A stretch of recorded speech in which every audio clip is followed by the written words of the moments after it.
Hey y'all, welcome. Thanks for coming to this class. This is the class on monitoring and listening to the unborn baby using intermittent auscultation in the community birth setting. I'm really excited that y'all are here, and I'm really excited that we're able to offer this class.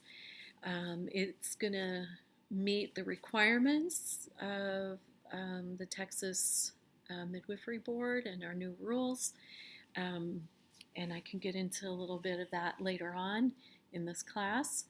But first, I wanted to start with what we're actually going to be focusing on in this class today. So, first of all, we're going to go over the basics of intermittent auscultation, what it is, and what its purpose is. We're going to compare it to electronic fetal monitoring.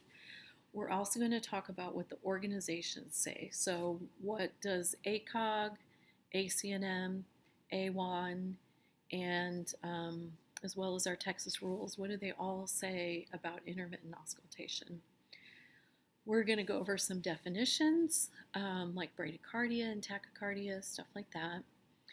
We're going to go over methods of counting, including the 5-second count, the 6-second count, the 15-second count, establishing a baseline, listening through contractions. We're going to go over all of that. We're also going to talk about the hard stuff. And what I mean by the hard stuff is what happens when you hear something that you're not sure about or that you know doesn't sound good.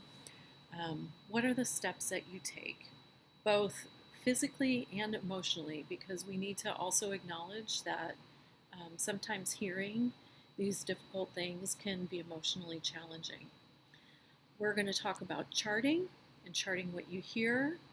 And then we're going to go through some practice rounds of early decelerations, late decelerations, listening through contractions.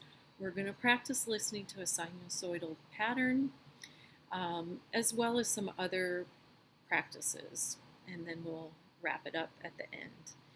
So hopefully by the end of this class, y'all will have a really good understanding and a good review and a good practice session. And again, it will meet the new requirements of the Texas rules for midwives. Okay, let's get started, y'all.